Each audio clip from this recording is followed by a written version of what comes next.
wabarakatuh. Assalamualaikum warahmatullahi wabarakatuh. Salam Om Swastiastu, Namo Buddhaya, Salam Kebajikan. Anak-anak, apa kabar hari ini? Bersama saya, Pak Iman di Mister IKM. Anak-anak, pada video ini kita akan membahas tentang materi pengantar bab 5 kelas 11 tentang ancaman terhadap kedudukan Negara Kesatuan Republik Indonesia. Tapi sebelum kita membahas lebih lanjut tentang materi hari ini, kita berdoa terlebih dahulu. Semoga video ini dapat kalian cerna dengan baik dan ilmu yang saya berikan dapat bermanfaat buat kalian. Berdoa menurut agama dan kepercayaan kita masing-masing. Pak Iman, silakan.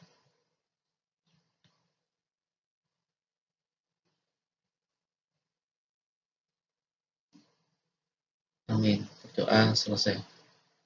Anak-anak, pada materi ini mengenai ancaman terhadap kedudukan NKRI, ini sebenarnya masih ada kaitannya atau masih ada hubungannya dengan materi kelas 10 bab 6 tentang integrasi nasional. Pada hakikatnya, ini berbicara tentang suatu integrasi nasional. Ini sudah saya jelaskan di materi saya atau di video saya yang lainnya di kelas 10, silahkan cari sendiri. Ini linknya. Silahkan dicari sendiri tentang integrasi nasional. Lalu ditulis di buku kalian. Ini sudah saya jelaskan di kelas 10. Silahkan dipelajari kembali ya. Ini untuk materi integrasi nasional ini. Lalu, karena ini masih pengantar, kalian bebas mencatat atau tidak.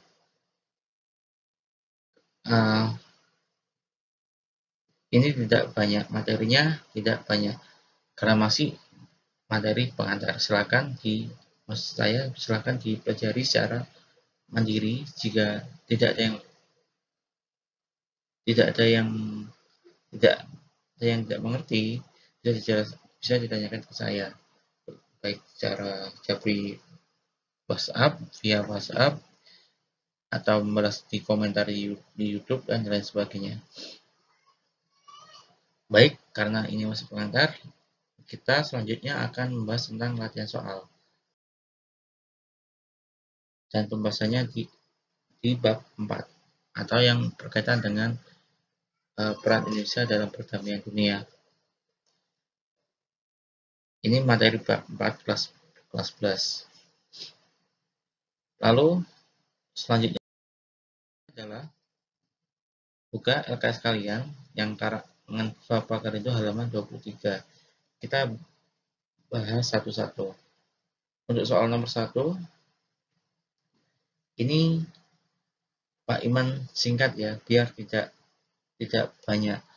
Jadi soal yang ada di LKS atau di buku kalian itu, ini Pak Iman ringkas, ini saya tulis intinya, tidak saya samakan secara persis. Kita bahas nomor 1, hubungan antar negara merupakan salah satu hubungan kerjasama mutlak yang diperlukan sebuah negara. Yang ditanyakan adalah faktor eksternal pentingnya hubungan antar negara. A. Tidak terjadi kesenjangan ekonomi antar negara. B. Adanya kekhawatiran intervensi dari negara lain.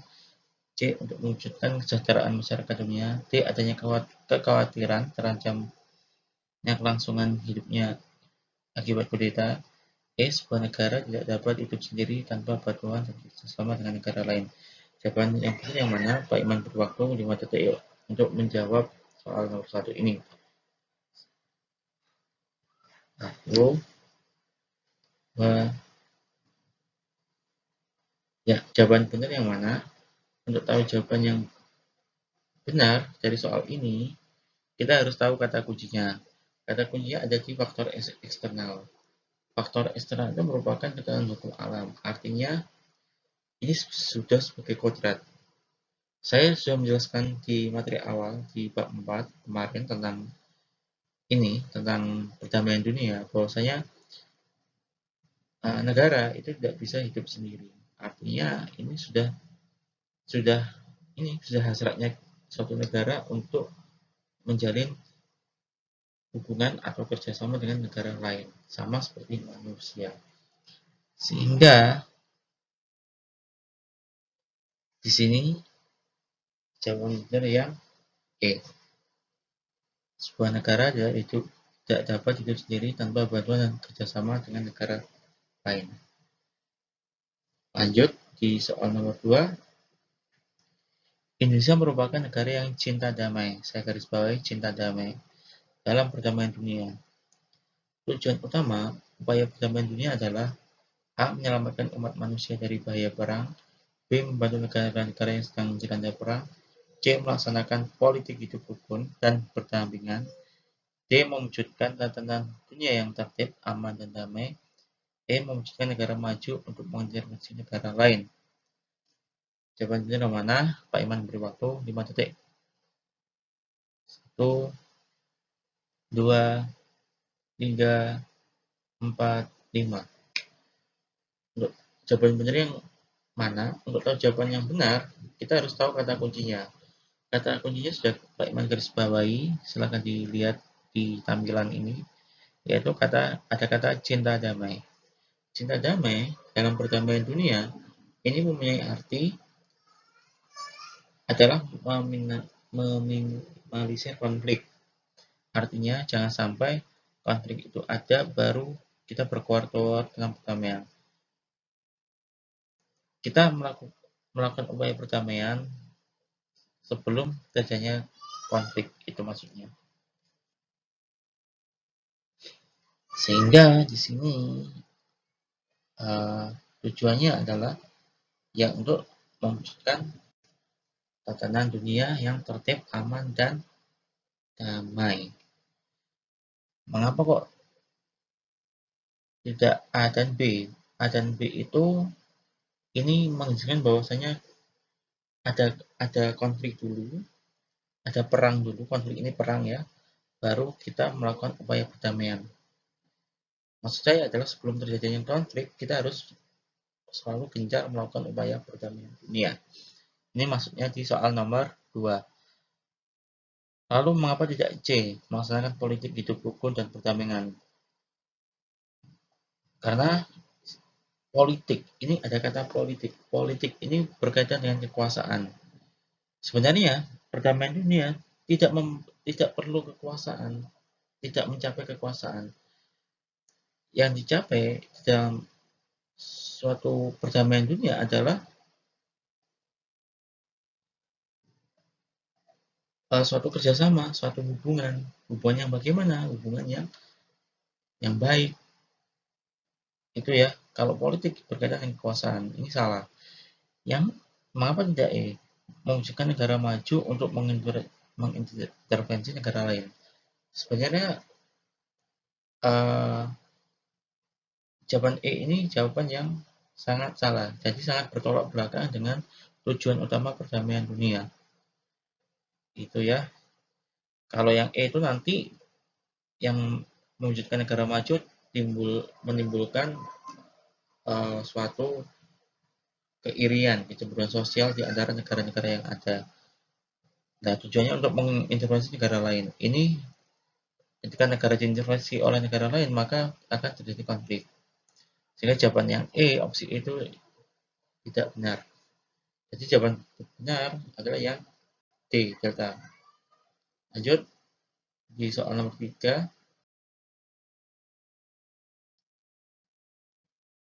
Prinsip yang memungkinkan terbentuknya kerjasama antar bangsa adalah A, itu silakan dibaca, B, C, D, atau E. Jawaban yang benar yang mana? Pak Iman beri waktu 5 detik. Mulai dari sekarang.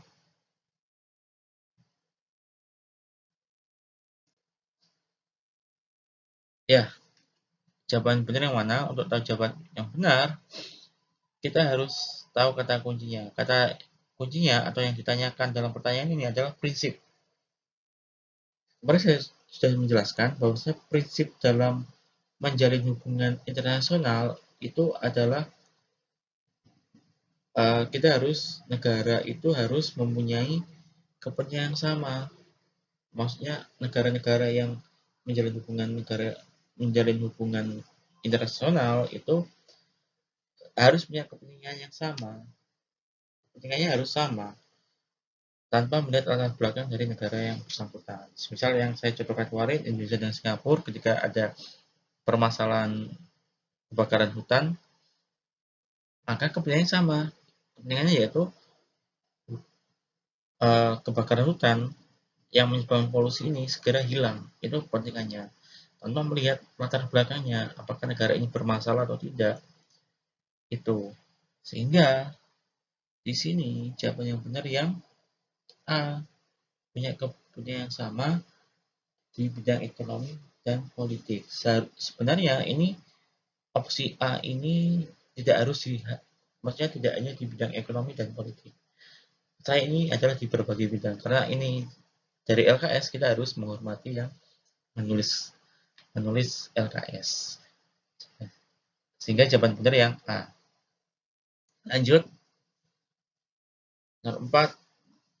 Berikut yang bukan merupakan manfaat melakukan kerjasama antar negara adalah ada opsi A, B, C, D, atau E. Jawaban benar yang mana? Teman berwaktu 5 detik. 1, 2, 3, 4, 5. Jawaban yang benar yang mana? Anak-anak untuk tahu jawaban yang benar dari soal ini ada kata kuncinya. Kata kuncinya atau yang ditanyakan adalah yaitu manfaat dari kerjasama. Di sini ada kata bukan, yang bukan merupakan manfaat. Jadi yang tidak bermanfaat. Yang benar adalah yang C. Mengapa? Karena opsi C itu ada kata menunjukkan. Ini lebih mengarah ke pamer. Jadi dia hanya sekedar keluar-keluar, hanya sekedar bicara. Tidak melakukan sesuatu. Kalau jawaban A, B, D, delta, dan E ini merupakan suatu tindakan secara langsung. Aksi secara langsung dalam mewujudkan perdamaian dunia melalui kerjasama antar negara. Sehingga di sini jawaban yang benar ya C. Lanjut di soal nomor 5. Oh ya, untuk soal yang ada di LKS, karena kita terbatasnya waktu di kelas dan terbatasnya perangkat, maka soalnya di LKS saya batasi hanya sampai 5. Soal 1 sampai 5. Untuk selebihnya silakan kalian cari sendiri atau jawab sendiri. Nanti kalau ada waktu atau mungkin tidak ada waktu, kalau ada yang bingung, ada yang tidak bisa, kalian bisa menanyakan ke saya. Lanjut di soal nomor 5.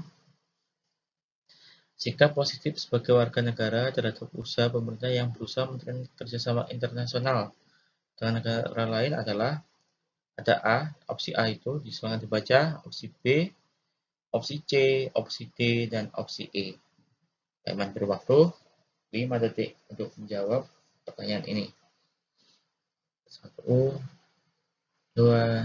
3, 4, 5. Anak-anak, jawaban yang benar yang mana? Untuk tahu jawaban yang benar, kita harus tahu kata kuncinya atau poin yang ditanyakan. Negara pada dasarnya, negara dalam ini negara kita, yaitu negara Indonesia tercinta, dalam menjalin HI atau hubungan internasional itu menerapkan cinta damai. Artinya, negara itu bergerak tanpa harus menciptakan konflik. Sehingga ini ketika negara atau pemerintah melakukan itu, seyogyanya warga negara juga harus melakukan yang sama dengan pemerintah, yaitu harus cinta damai. Artinya, warga negara ini bisa bergerak atau berpartisipasi dalam menciptakan perdamaian dunia, akan tetapi partisipasinya ini dari warga negara ini jangan sampai menimbulkan konflik. Kita bergerak atau berpartisipasi tanpa harus menciptakan konflik. Itu intinya di situ dari jawaban dari soal 05 ini. Kita lihat salah satu. A selalu mengikuti perkembangan opsi A. Kalau opsi A ini dia lebih mengarah ke pasif, jadi tidak secara aktif, jadi pasif. Jadi ya cuma ikut aja tanpa melakukan suatu tindakan atau aksi. Yang B, opsi B tidak peduli karena bukan urusan warga negara. Ini tidak boleh ya, karena seyogyanya ya, tidak hanya pemerintah tapi juga warga negara. Yang C, membiarkan saja karena sudah diatur oleh pemerintah. Ini sama seperti opsi B, ini jawabannya adalah warga negaranya yang cuek. Tidak boleh. Opsi C itu salah. Kita lihat opsi D, mendukung dan selalu mengkritisi agar tidak terjadi penyimpangan dalam pelaksanaannya. Menurut saya, ini ada kata selalu mengkritisi. Selalu mengkritisi ini menimbulkan suatu permasalahan. Terlebih lagi, mengkritisnya ini tidak melihat aturan yang ada, jadi bebas. Mau dia merusak fasilitas umum, melanggar hak asasi manusia, melanggar hak dari orang lain, ini bebas, ini tidak boleh. Karena di sini ada kata selalu mengkritisi. Mengkritisi ini tidak jelas dia apakah mengkritisi secara baik atau yang tidak baik. Ini rancu. Sehingga opsi D itu salah. Menurut saya salah. Karena tidak sesuai dengan teori yang ada, yang saya ucapkan tadi, yaitu negara kita dalam jalan itu harus cinta damai. Sehingga ini salah, walaupun tujuannya benar, tidak terjadi penyimpangan dalam pelaksanaannya, tetapi kata selalu mengkritisi ini rancu, sehingga bisa jadi kita mengkritisi ini terjadi suatu konflik gitu loh. Sehingga menurut saya jawaban benar yang E, mendukung sepenuhnya tanpa harus mengkritisi, karena pemerintah lebih tahu persoalannya. Pertanyaannya adalah, bagaimana kita mendukung sepenuhnya tanpa harus mengkritisi? Bisa jadi ketika pemerintah membutuhkan suatu tenaga dokter misal, atau tenaga medis kita kurang. Jika ada konflik, misal di negara Afrika sana, di negara benua Afrika, itu memerlukan bantuan medis. Negara lain tidak mau membantu. Dan negara di Afrika ini sangat memerlukan obat-obatan. Negara kita Indonesia punya tenaga medis yang terampil, punya orang-orang yang terampil di bidangnya, punya obat-obatannya juga, sehingga walaupun warga negaranya itu tidak berstatus PNS atau aparatur sipil negara, pemerintah boleh mengirimkan warga negaranya untuk membantu negara yang ada di Afrika tadi, untuk membantu secara medis. Itu maksudnya mendukung sepenuhnya tanpa harus mengkritisi, karena perlu tahu persoalan ini secara teori ya, secara ilmunya, bahwa kalaupun di sana terjadi penyimpangan, itu bukan salah ilmunya, tapi ada oknum-oknum yang tidak pantas kita contoh, gitu ya. Jadi PPKN itu mengajarkan yang benar. Apabila tidak di luar sana tidak benar atau tidak sesuai fakta atau tidak sesuai teori, itu bukan salah ilmunya, tapi salah orangnya yang tidak bisa mengaplikasikan suatu ilmu itu. Jadi yang nomor 5 adalah yang E. Ini soal dari LKS, karena Karena keterbatasan tadi, saya batasi sampai 5 soal saja. Lalu selanjutnya, saya akan membahas tentang soal yang telah saya kirim di grup WA kelas kalian. Ini soal yang dari saya, yang saya kirim di WA grup kelas kalian. Kita bahas satu-satu. Masuknya negara Indonesia dalam anggota PBB merupakan salah satu bentuk kerjasama A. Bilateral, B. Regional, C. Multilateral, D. Internasional atau intranasional. Jawaban jumlahnya yang mana? Memang waktu 5 detik. Dimulai dari sekarang.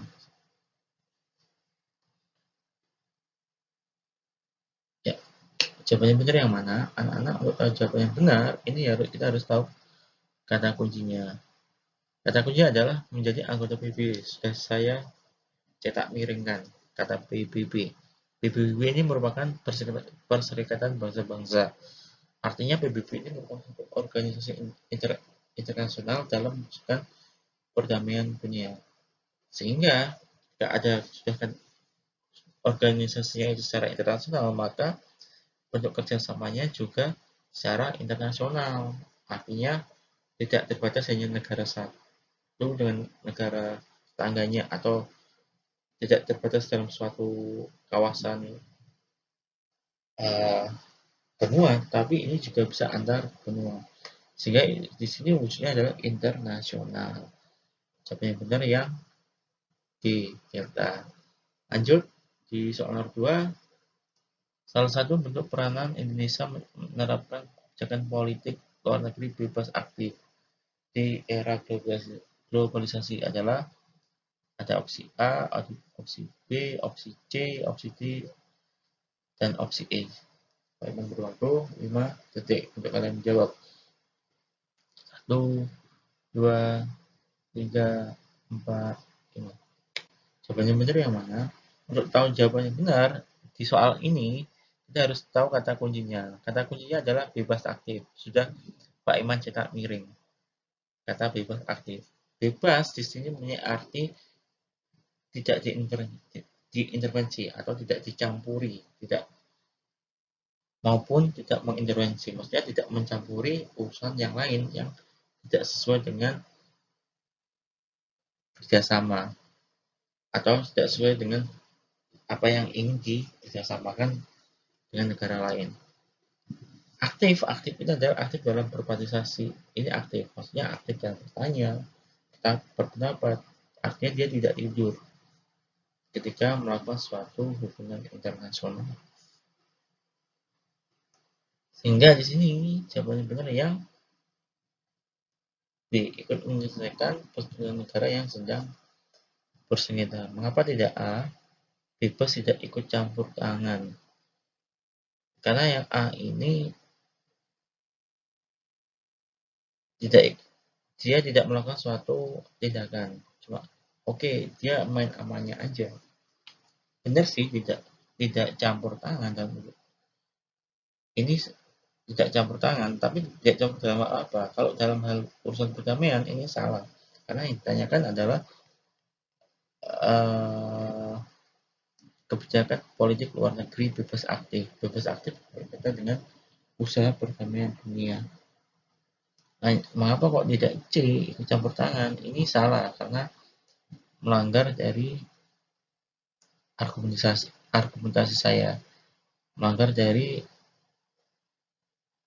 kebijakan politik yang luar negeri yang dilakukan oleh negara kita.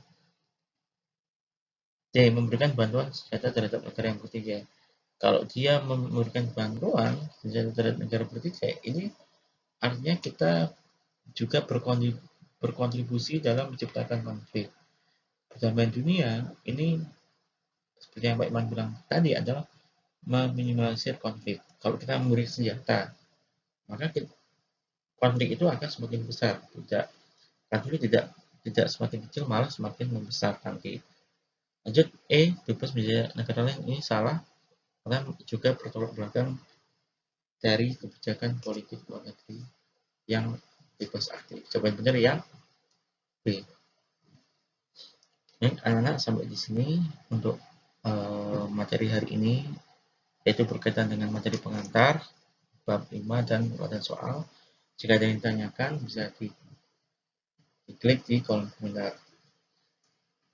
Terima kasih untuk video kali ini. Sekian pesan saya, jangan lupa patuhi protokol kesehatan, tetap rajin belajar, pada orang tua kalian, hormati guru kalian, menjaga kebersihan. Terima kasih. Akhir kata, wassalamualaikum warahmatullahi wabarakatuh. Salam, Om Santi Santi Om. Namo Buddhaya, salam kebajikan. Tetap semangat belajar menuju Indonesia yang kuat dan sehat. Terima kasih.